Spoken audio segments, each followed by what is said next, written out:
back with comedian David Boyle, and I'm quitting alcohol. So I've been getting a lot of messages lately from new listeners asking me how I quit alcohol. A very general fucking question, which is very hard to answer.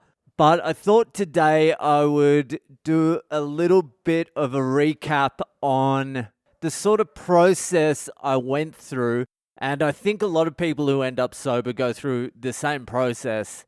But I'll try and go through the process that led me to my final decision where I'm like, I have to quit drinking for good. Because it wasn't like I just woke up one day and thought, that's enough for me. It wasn't like I had some moment of clarity where I'm like, I have to be more responsible now. No, I tried to keep booze in my life in every single fucking way humanly possible. So it wasn't like when I made that final decision to quit for good that it was even my decision really. I just ran out of options. And now I haven't drunk in over 2 years or so. You can look back with a little bit of hindsight and see sort of what happened along the way a little bit better. Because the whole process to quit alcohol took over 10 years. It took pretty much 15 years to come to that final decision. And all you're seeing now is the final decision and me implementing that last step.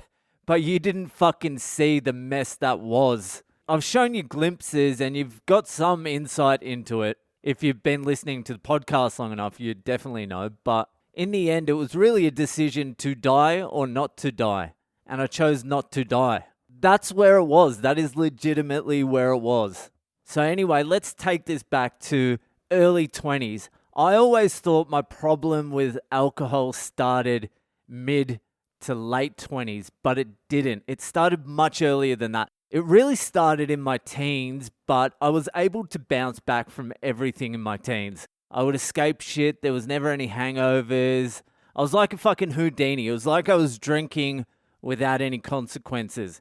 And then in my early 20s, it would have been 21, 22, 23. I was still having the best time of my fucking life. It was great. That period was fucking magic. But I wasn't doing anything. My life had stalled completely.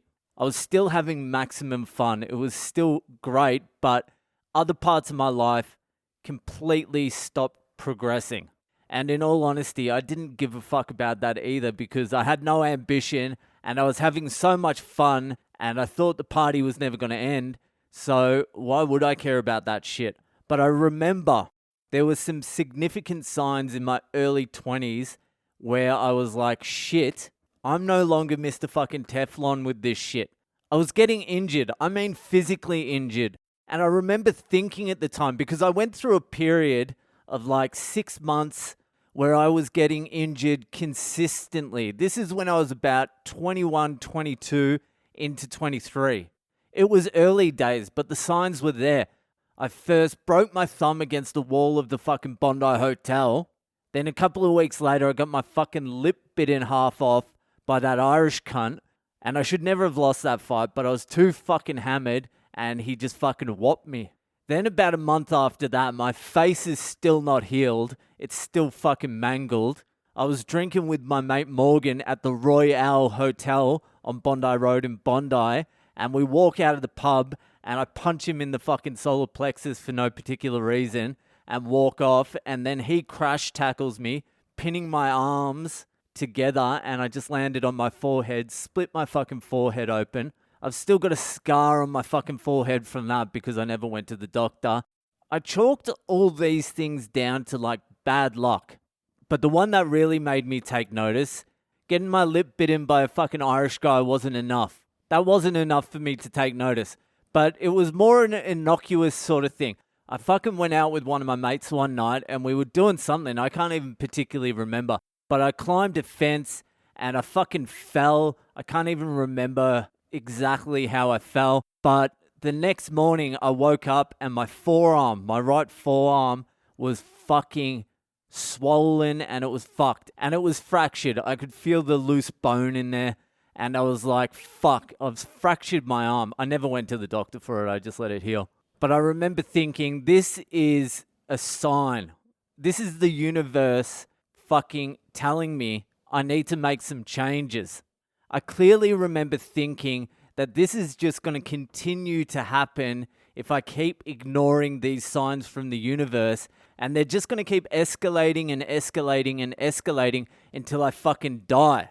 Like, I could fully feel it was the universe trying to get my attention, but I just continued ignoring it. And I was thinking to myself, if I continue ignoring the universe, it's going to get my attention whether I like it or not, and it might really, really fucking hurt me to get my attention. And I don't really want that to happen. I don't want to end up in a wheelchair or fucking dead or something like that because I'm just ignoring the obvious. But I didn't know what else to do. I had no concept at the time of what alcohol was taking away from my life. I had no even thought in my mind at that point in time of ever stopping drinking. It didn't even pop into my head, to be honest with you. I was a ravenously enthusiastic drinker. But looking back in hindsight, and I didn't know this at the time, this is just looking back at what I did. I was like, well, I'm going to run from the universe. Instead of staying still and being a sitting target, I'm going to run and hopefully it doesn't catch me. I knew none of this consciously back then. It's just from looking back at it now. Subconsciously, I was like, all right, I've got to get moving. So not long after that, I started university and what could probably be called my life on the run.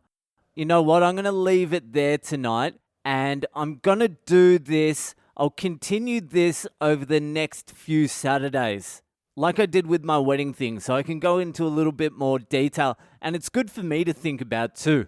And it's Saturday too, and the only people really listening on Saturday are the real sober people, so we can get into it a little bit deeper next Saturday. So I'll continue this every Saturday until I get to where I am now. But that is when I first knew I had a problem with alcohol, consciously and subconsciously. Much, much earlier than I originally thought, like 21, 22, 23.